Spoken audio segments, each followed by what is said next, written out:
మీలో ఎంతమందికి జున్ను అనేది ఈ విధంగా తయారు చేసుకుంటే ఇష్టం? ఫస్ట్ అయితే ఈ జున్ను ఎలా తయారు చేశానో చూసేద్దాం. ఫస్ట్ అయితే లీటర్ పాలను స్టవ్ మీద అయితే పెట్టుకోవాలి. ఇప్పుడు దీన్ని హై ఫ్లేమ్లో ఒక పొంగొచ్చే వరకు మరిగించుకోవాలి. ఇప్పుడు ఈ విధంగా మరిగించుకుంటున్నప్పుడే మనము చిటికెడు సాల్ట్ అనేది యాడ్ చేసుకోండి. ఎక్కువ యాడ్ చేసుకోవద్దు.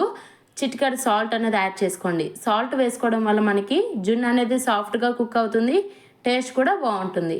ఇప్పుడు ఇక్కడ నేను చూపిస్తున్న విధంగా మధ్య మధ్యలో కలుపుకుంటూ పాలు అనేటివి పూర్తిగా విరిగిపోయేంత వరకు బాగా కలుపుకుంటూ మరిగించుకోవాలి.